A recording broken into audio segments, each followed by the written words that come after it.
So welcome to the Language of and Solutions to Chronic Illness.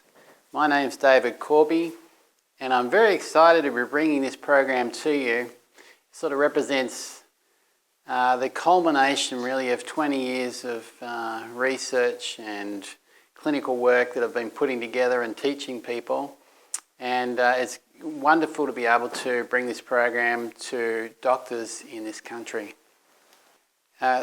When we decided to put this course together for you, we recognised the feedback that we got from doctors generally that while they had lots of wonderful biochemical skills, they felt like they would like to be able to branch out a little bit more with chronic illness and offer their clients other solutions or broader solutions.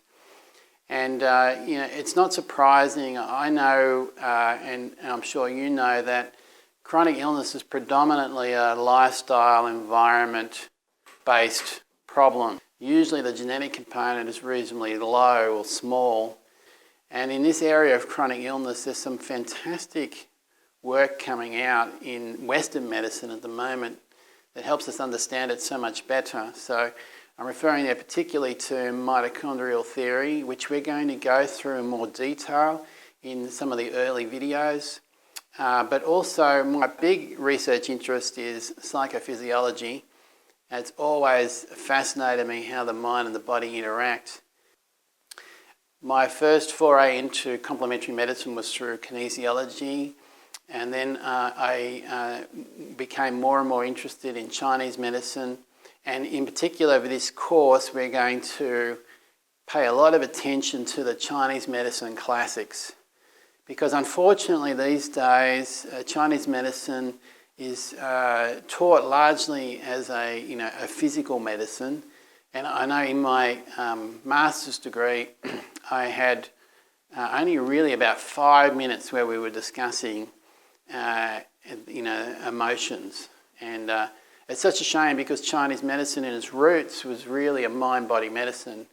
And what really inspired me in putting this course together all these years ago was the Chinese medicine classics. The thing that is most true to me, the thing that is so clear now to me, having seen so many people in clinic over the years, is that the body has an incredible innate capacity to heal itself.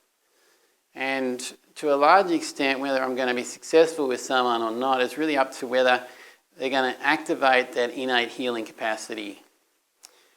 And, we know that in Western medicine too. That's why we do all the double-blind, placebo-controlled trials. It's because we recognise that the body's innate capacity to heal itself, the client or the patient's interaction with the practitioner, and the patient's belief in their own healing, those three factors particularly, have a huge impact on the end outcome of the treatment. So what we want to do is to start not so much on the behaviours that they have or the way they're living their life. We want to go behind that and look at what's motivating them to do that. Because if we just say, okay, don't smoke and don't drink, most people will say, oh yeah, great, but they won't do it, will they? They'll just continue to do the same things. If we can work out why they're drinking, why they're smoking, why they're so stressed, why they have difficulties forgiving their mother or something, whatever the main issue is that lies behind their chronic illness, and then we can help them do something about that, then suddenly they make different choices. And as they make different choices and feel much better about their life, the body's own potential to heal really kick-starts in and you get all those psychophysiological changes. In terms of the course structure, the first section we're going to be looking at Western medicine foundations. So in this section it's about trying to just have a quick look at where we've got to now in the research in terms of mitochondrial research, neurological research, psychophysiological research and so on, in terms of understanding chronic illness and what Western medicine has to say about it. And it's a super exciting time to look at this now because many areas of research are converging towards similar sorts of conclusions. And the very interesting thing about it is that these conclusions match what we're going to be looking at in complementary medicine. The main difference at this stage is that complementary medicine adds on more detail.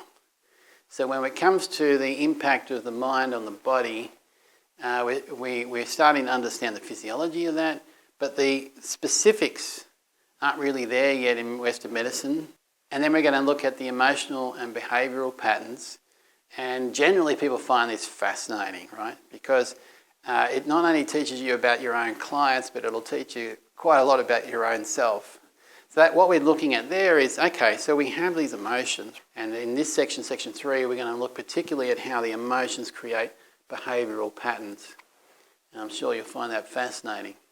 So then we move on into starting to link these behavioural patterns through to specific symptoms. And our first step in that process is to consider the channels, or the acupuncture meridians if you like, and their pathways. Because what those meridian pathways do is start to provide a link between different areas of the body, locations, and different organs and different behaviours or psychologies. The next section is super important because we start to then use Chinese medicine diagnostics. But I'm going to do it in a fairly unique way. We're going to look at it in only as 4 different categories. So all symptoms and signs will be able to be categorised into 4 categories only. That'll make it easier for you to navigate. And each of these 4 categories means something different. So what lifestyle underpins each of these 4 is different. And what we tend to then do, once you understand the categories well, is we combine the category information with the channel information together, and then you can get very specific questions that you can ask clients coming out of that. Then, in order to put everything together, it's super important to do practical cases. So we've got a big section where I'm going to be interacting with clients, and then we're going to consider the case in detail, and I'm going to ask you to work out what's going on, and then I'll come in and say, okay, I reckon this is what's going on. So it's this sort of interactive process where you get to consider the client, you start to try to categorise what's going on, you try to work out what you think is the problem, and then I'll give you feedback on what I think the problem is. It's when you start applying it to real life people that this stuff really comes alive, and you go, I know exactly what David's talking about now. And then finally, we're going to obviously have our practical application section. Some of that is done in some video formats, and some of it's done in a 5-day practical where we get in and we do some coaching and we do some needling and so on.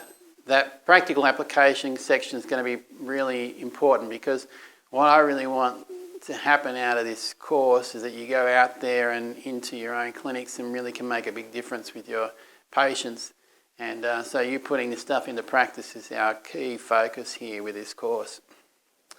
And then finally, you're going to have the option of doing another unit which is about survival-based stress. Because having done all this work, no doubt quite a few of you will be interested in how we deal with people in survival. And of course, we see so much of that in clinic these days. In terms of time, we're thinking of around about 128 hours to complete all the videos, and that includes, of course, the time that you will spend revising what is learnt there and writing your own notes and so on. Generally, most of the time we would expect for every hour of video you'd probably do, it'd probably take you 2 hours to get through it by the time you've written notes and revised. And then we have our 5-day practical at the end where we go over all the skills and really consolidate what you've learned, put it into practice.